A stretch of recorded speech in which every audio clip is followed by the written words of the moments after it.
This is my baby sister, Judith.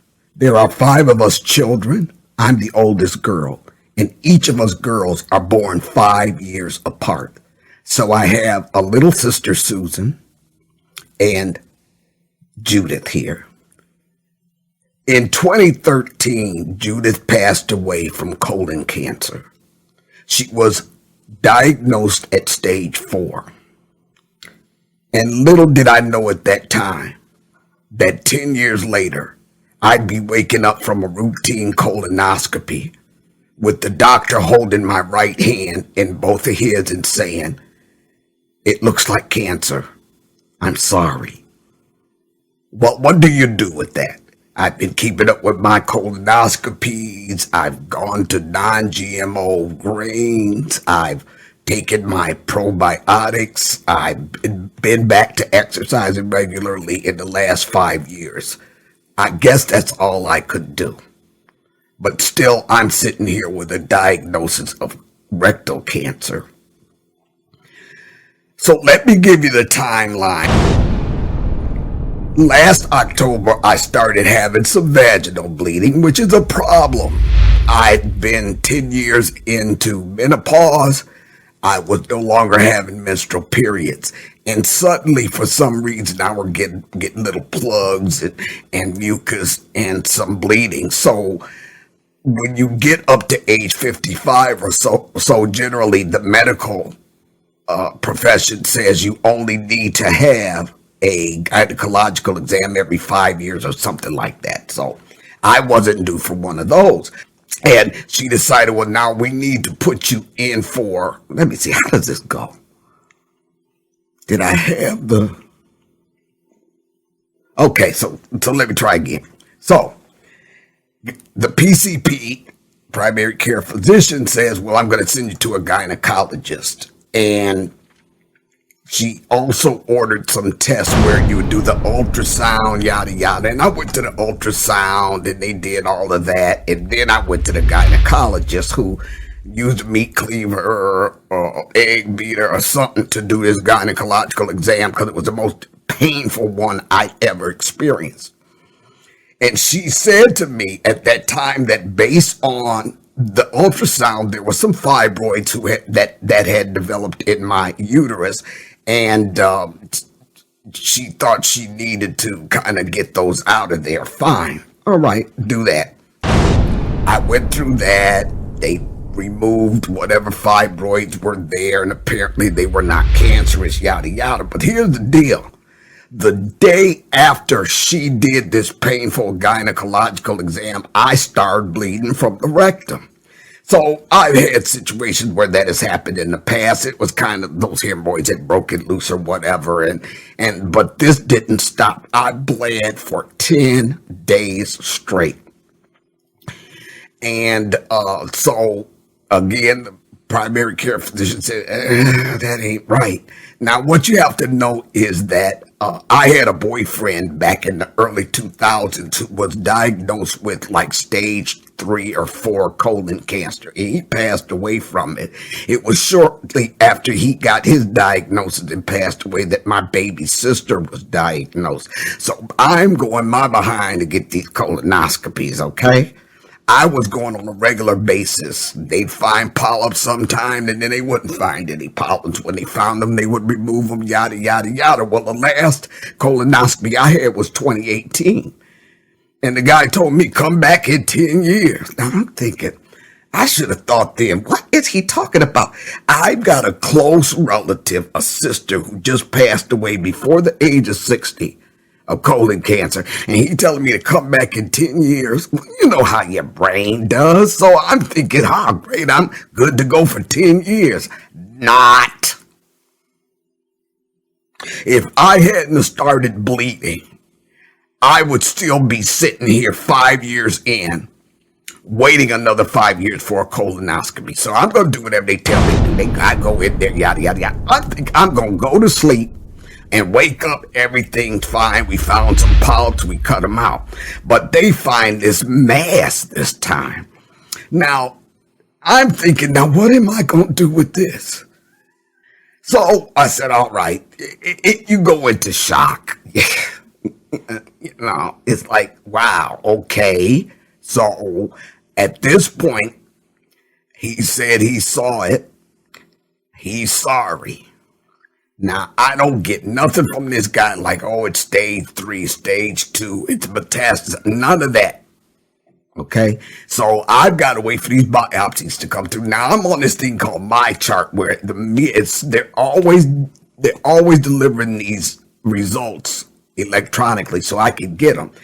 And I get the biopsy back. It's talking about high dysplasia at best, suspicious for cancer. What was the point of the biopsy if you're not going to give me a definitive malignant or not? Okay, cool. That's what's going on.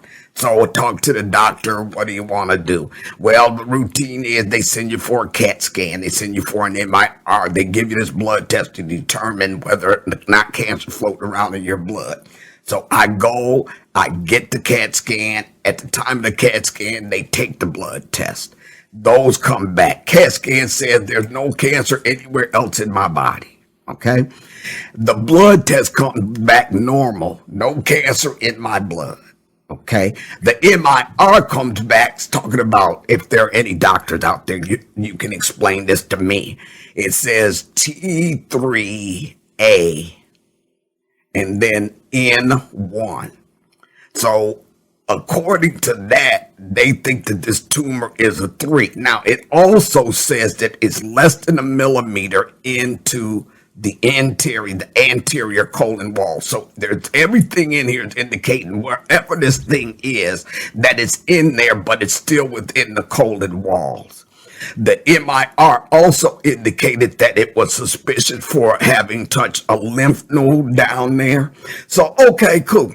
All right, we got this thing. None of the tests are coming back supporting what y'all see it now. By now, I'm seeing a surgeon, okay?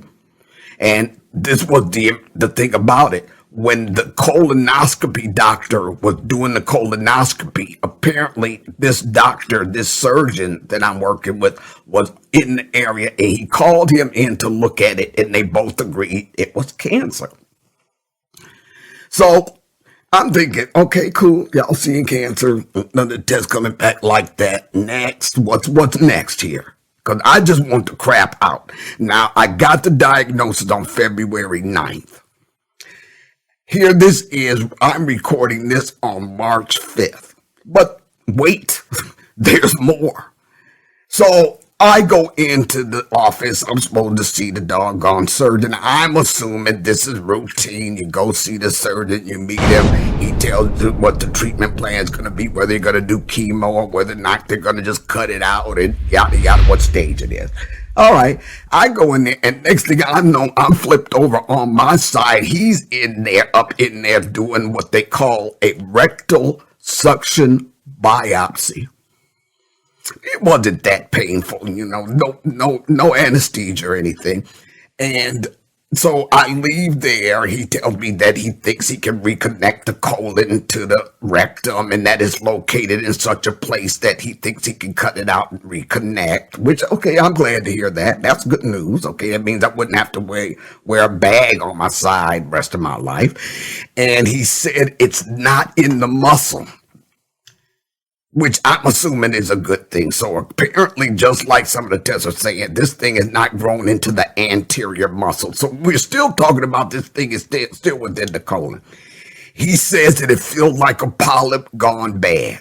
Okay, that's good. So that's a good thing. If it developed from a polyp that got into dysplasia, which is a precancerous condition of the cells, then okay, that's a little bit better than it grew from something else.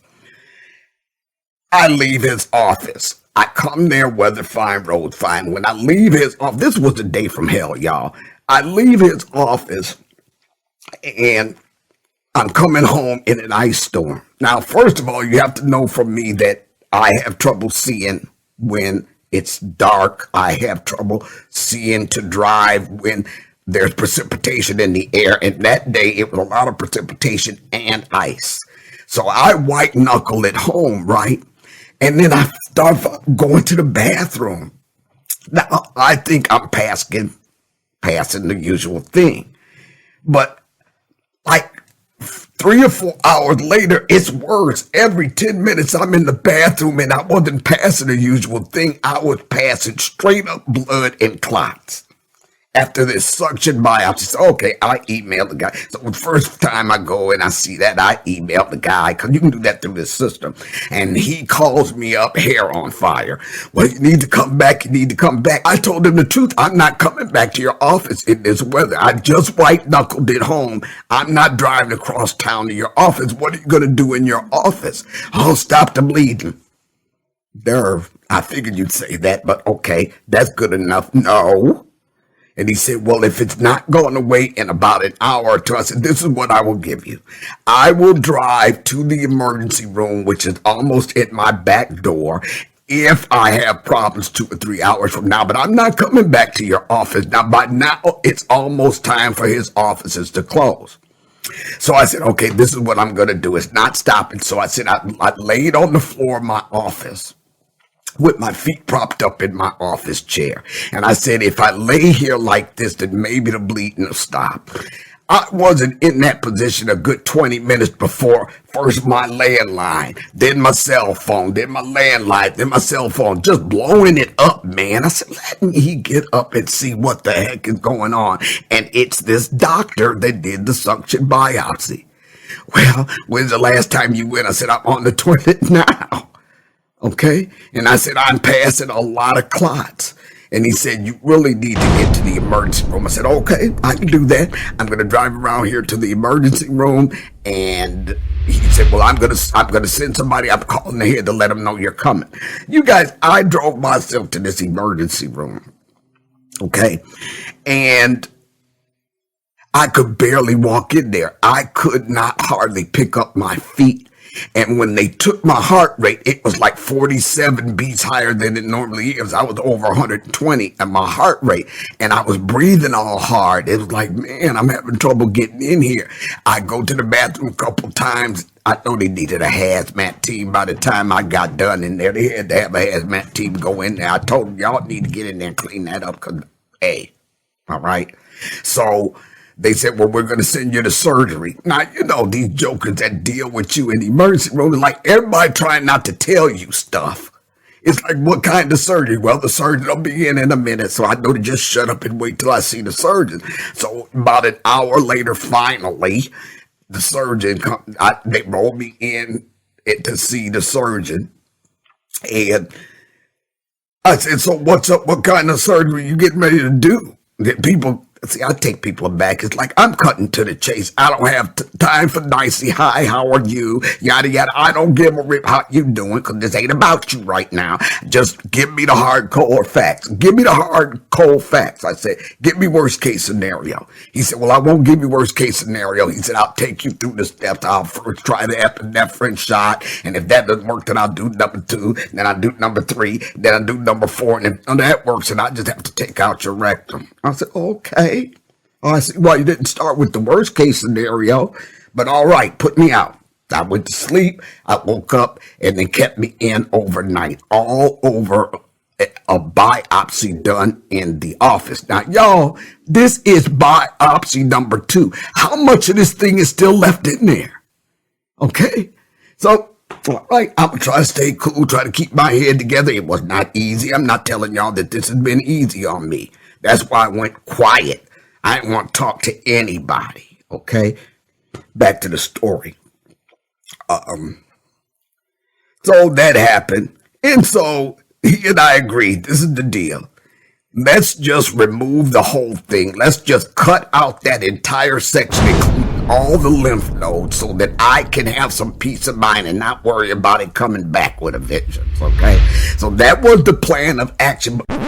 Of course, y'all, this story is not going to be a straightforward story. It can't be, because it's my freaking life, which never goes in any kind of order. So, all right, that was our plan. We're going to do that, yada, yada. Scheduled the surgery for March 6th, which would be tomorrow. Last Tuesday, I get a call from the surgeon talking about, I'm not comfortable with moving forward with Monday's surgery because we still don't have a solid cancer diagnosis. You'd think? Everything else coming back, it don't know. You talk about you seeing it, but nothing's lining up with that. So yeah, I guess you don't have a cancer diagnosis. He said, what I want to do is I'm going to put you in here. Now, y'all, this is biopsy number 3. Okay. On Friday, which was last Friday. Well, I think it was March 1st or something. Okay. And went in there and put me under, and he froze this thing. He cut it in half. He sent it off for somebody to look at while they were still in the operating room. And based on that, he told me on the phone that he may just remove the whole thing then. Well, that's what he wound up doing. He just removed the mass. Now, this is not the surgery that takes all the lymph nodes and cuts. Because, see, I would have to have a surgery where he would cut a section out, including all the lymph nodes surrounding that section of the colon, and he would restitch that together. But that means I got to wear a bag for 3 months while all of that heals, right? So that's what I'm all prepped for right now. I've got these 2 marks on my body where they're supposed to put that thing, right? And that's where my head was. But that changed on Friday, y'all. Okay? That changed on Friday because for the first time in all of this crap, I was in some serious pain. I woke up from that surgery and I was in some serious pain. I had the nerve to be asking the nurse, what are you shooting into my IV? Like, why do I care? I think she was shooting that Oxycontin crap in me. Like my record said, don't give me that mess. That stuff makes me sick, but I did not care. I'd rather be sick than that kind of pain. And I could not eat all for the rest of the day on Friday. I couldn't eat on Saturday. I finally quit taking that crap. I'm not taking this mess because I can't eat. I have lost so much weight just since the 9th of February, y'all. So I'm pulling myself together now from that. But I wrote his behind when I woke up on Saturday morning. Now, I ain't heard from this surgeon. I don't know what's going on. And the person that took me there to bring me home wasn't telling me anything. So she was supposed to be there to kind of pick up what's going on and tell me what I needed to know because I wasn't going to remember. So she kind of let it go when he said, well, I'm going to call her this weekend and tell her blah, blah, blah. So she kind of didn't really listen or, write it down. So she told me Saturday what she remembered that he said and everything. It's Sunday. I haven't heard from that doctor yet. Okay. He's entitled to his weekend off, but it's not my fault if he's not checking his emails and understanding that I ain't going into this surgery on Monday because I'm still recovering from the trauma of going through it on Friday. Okay. So basically, I'm believing and it's looking to me like it's in a very early stage, and that's very important. You have to catch these things very early. And I'm blessed that whatever happened and led up to this starting back in October is a blessing to me because generally we don't get those kind of warnings early on. So because this is very early on in the process, then I really believe that I'm going to have a good outcome. I ain't planning on leaving this earth because of this crap. I might leave this earth, don't know how, but it gonna be because of this as far as I'm concerned. And I'm just gonna follow sound advice, and once I talk to the doctor, I'll make a determination as to whether to just postpone or cancel Monday's surgery.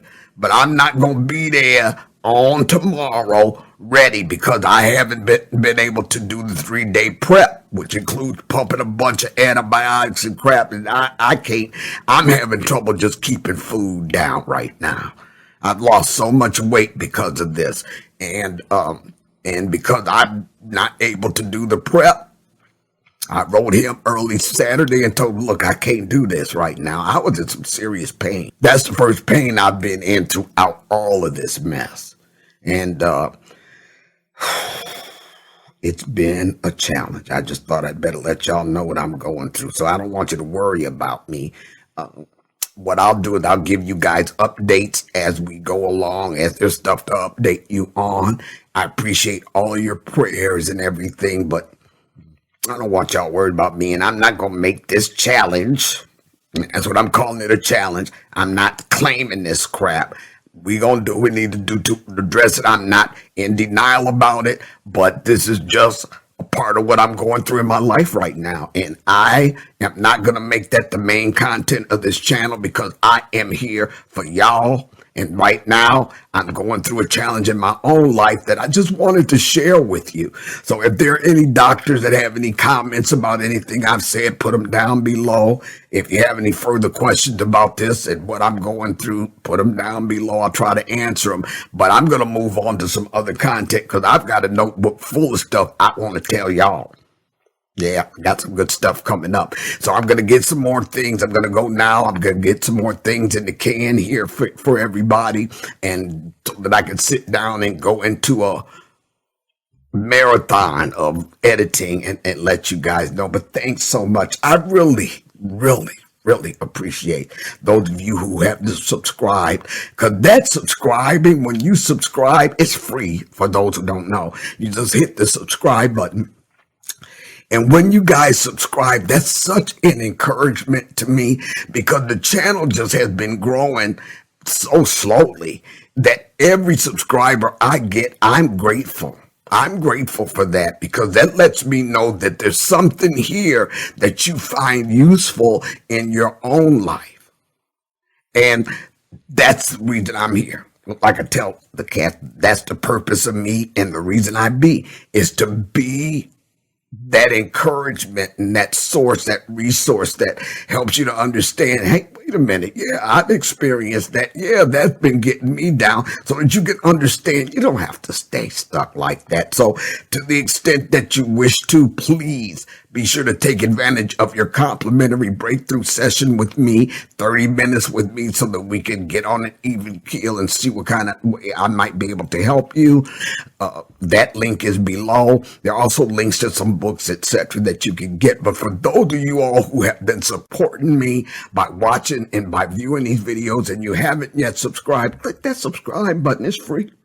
Just let me know you're there. And once you click that subscribe button, please leave me a comment and let me know you clicked that subscribe button so I can acknowledge, so that I can acknowledge and show my appreciation to you individually.